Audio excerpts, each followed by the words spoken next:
Danny boy. Hey everyone, I'm Rebecca and welcome to MsMojo. Today we're counting down our picks for the top 10 Schitt's Creek musical moments. Baby, I'm yours. Baby, I'm yours. 'Cause you're simply the best. Better than all the rest. Baby, this time I'll win. For this list, we'll be looking at moments from this Emmy Award-winning Canadian sitcom where the characters performed musical numbers. What's your favorite Schitt's Creek musical moment? Be sure to let us know in the comments. Okay, let's check it out. If you like what you're hearing, be sure to check out the full song at the link below. Just follow my lead. I don't want you to ever be memory. Number 10, Money. Landing major roles in a local production of Cabaret, Stevie and Patrick seek outside help to pull off the complicated money number. This money number is so complicated that if we don't get the outside help, we will be laughed off stage. You've seen me dance. Yes, you have legs like tree trunks. We knew that going into this. Thank you. Choreography is an essential component of Cabaret, which is ironic seeing how nobody from the Schitt's Creek cast came from a dance background. Schitt's Creek is about prospering in unlikely places, however, and that is exactly what the duo does here. David and Moira are surprised to walk in on Stevie and Patrick crushing it. I don't know. At the window. At the window. Who's there? Hunger. Ooh, hunger. The performance may be a little rocky in parts, but that's fitting since this is only a rehearsal and both performers are amateurs. Money, Macarena, Baccarat, clinking, clanking, clunking sounds. It's all that makes the world go round. Makes the world go round. Despite having little experience, the characters, not to mention the actors, bring a thriving energy to the performance. You can't put a price on results. However, in the business of show, skullduggery, when it leads to such thrilling results, a pitch of moral corruption is a small price to pay. Number 9, Moira's Audition. The Jazzagals were responsible for several musical highlights throughout the series. Being a professional performer, Moira is ready to etch out her place as the a cappella group's MVP. You want to audition for the Jazzagals? Audition. Though I'm sure you mean no offense. In the actual world of entertainment, I'm what's known as offer only. To her shock, Moira finds herself surrounded by talent, and she's the odd one out. Unable to back out of her audition, she breaks out an egg shaker for one of the show's cringiest moments. What starts off as a Spreche song eventually meanders into scat singing. I warned you I was lonely, but you didn't seem to care. No. I check it a bit too, but I better heed a woman's tears. Woo-doo. Even by scat standards, the sounds coming out of Moira's mouth are beyond nonsensical. Perhaps even funnier than Moira's unpolished performance are the forced smiles on everyone else's faces.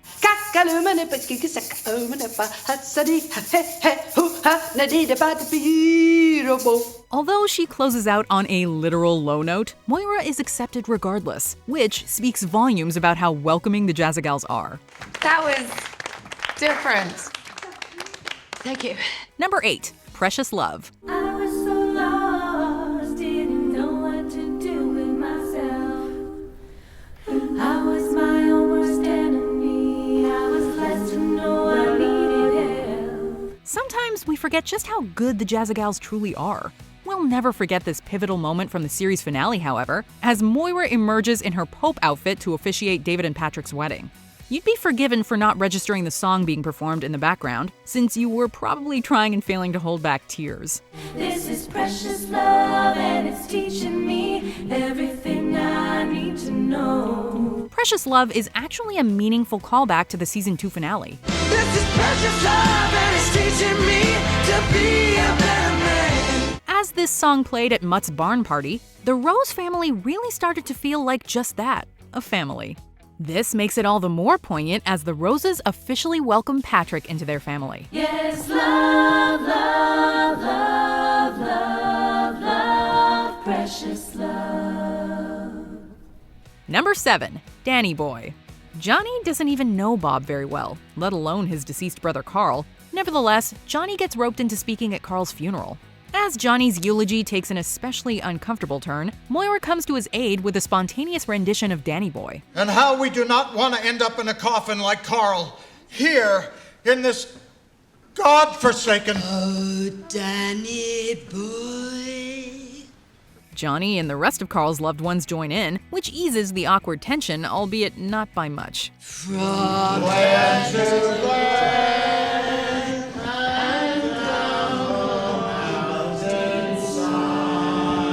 As cringe-worthy as this scene is, it's also a genuinely sweet moment that shows Moira always has Johnny's back. Just when it seems like they're in the clear, Moira is asked for an encore. Danny.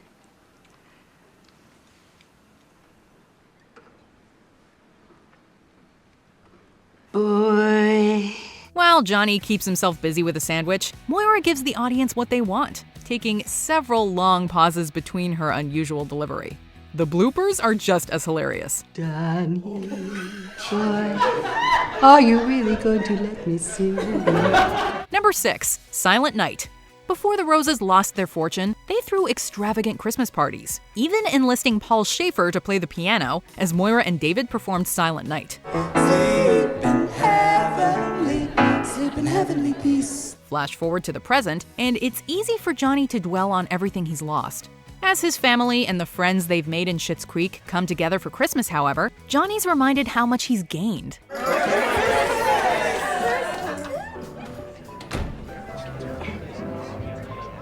Merry Christmas, John. Bringing the episode full circle, the Jazzagals sing a rendition of Silent Night that's kicked off by Twyla, who we must add has always been this show's unsung heroine. Silent night, holy night, all is calm, all is bright. The get-together might lack black ties and Paul Schaefer, but it brings out the holiday spirit that had been missing from Johnny's past parties. It's so heartwarming, even Stevie gets choked up. Sleep in heavenly peace. Number 5, Baby I'm Yours. Moira's musical moments are mainly played for laughs, but this one stands out as a tearjerker. When the Jazzagals land a festival gig, Moira seems prepared to miss another milestone in Alexis's life. Whatever. If you have plans, that's totally fine. Now I do. Now I'm doing a big concert with the Jazzagals because you're the one who told us you didn't want anyone there. Right, it's totally fine. To Alexis's surprise and delight, Moira not only makes an appearance at her graduation, but she brings the Jazzagals to perform a special song too. Baby, I'm yours. Baby, I'm yours.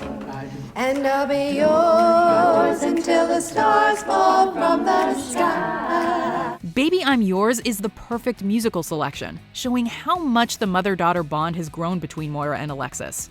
Although Moira doesn't always come off as maternal, this song demonstrates just how dedicated she's become to her children.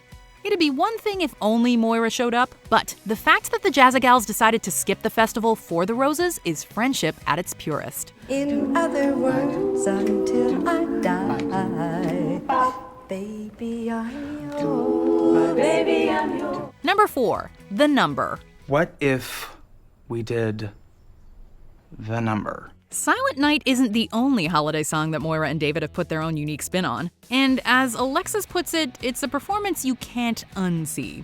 Over the course of the episode, Moira has attempted to nail down the perfect performance for a local fundraiser. Even though it's summer, the mother and son decide to resurrect a Christmas act, which they tweak to forcibly tie into the event's asbestos theme. This town could be asbestos-free by Christmas!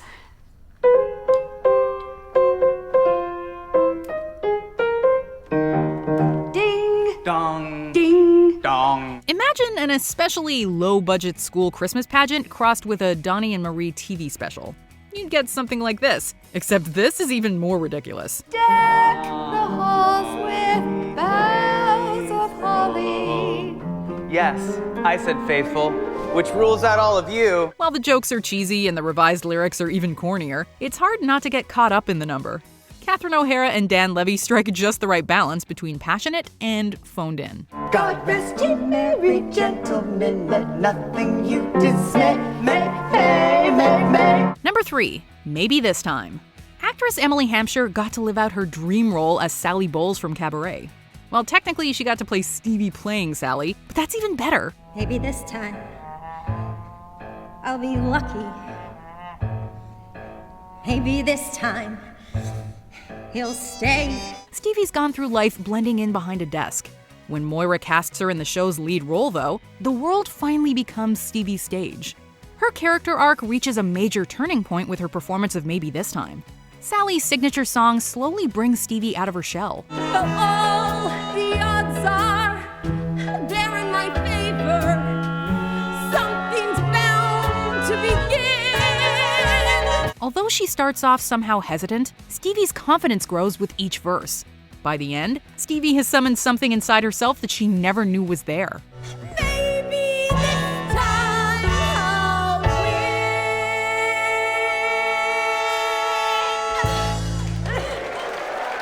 Stevie isn't the only one who goes through an extraordinary transformation, as Patrick becomes the MC during the Vilkeman number.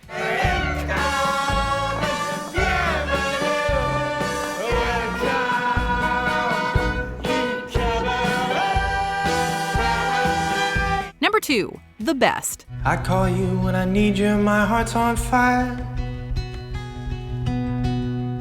You come to me, wild and wired. Before he was in Cabaret, Patrick already gave the world a taste of his butter voice on open mic night.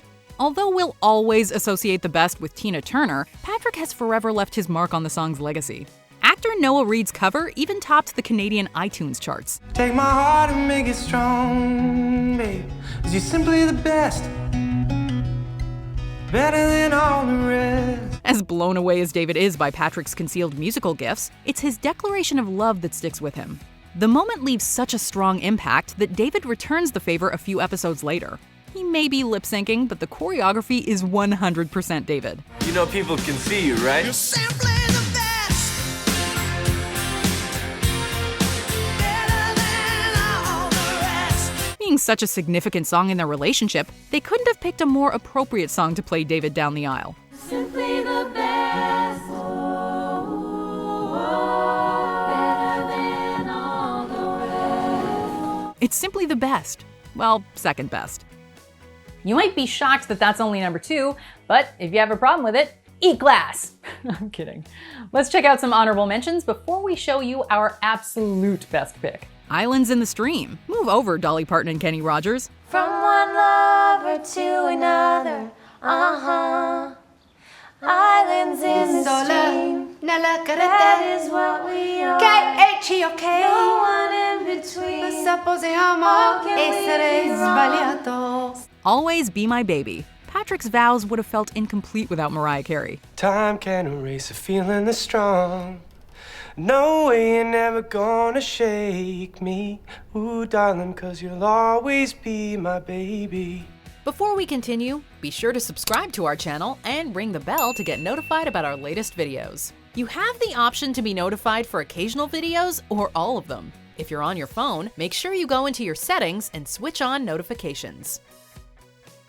Number 1, A Little Bit Alexis. I have chosen to perform the title track off of my critically reviewed limited reality series, A Little Bit Alexis. Ooh. Feel free to sing along if you know the words. Okay. Alexis Rose shares more than a few parallels to real-world figures like Paris Hilton, Lindsay Lohan, and Britney Spears. So it only makes sense that Alexis would have had a short-lived reality show. The series came complete with a catchy title track, which Alexis naturally chooses for her cabaret audition. I'm a Lamborghini. I'm a Hollywood star. I'm a little bit tipsy when I drive my car. Actress Annie Murphy devised the lyrics for this song, which was co-produced by her husband, Menno Versteeg, and Nixon Boyd from the band Colorado. Part of what makes A Little Bit Alexis such a laugh riot is that it sounds like a legitimate reality TV theme song. I'm a little bit. I'm a little bit. I'm a little bit of la la la la la la la. A little bit Alexis. Murphy's intentionally bad delivery and dancing only add to the satire, as does Moira's reaction. Despite being a send-up, A Little Bit Alexis has exploded into popularity. Vroom vroom. Hide your diamonds, hide your exes. I'm a little bit Alexis.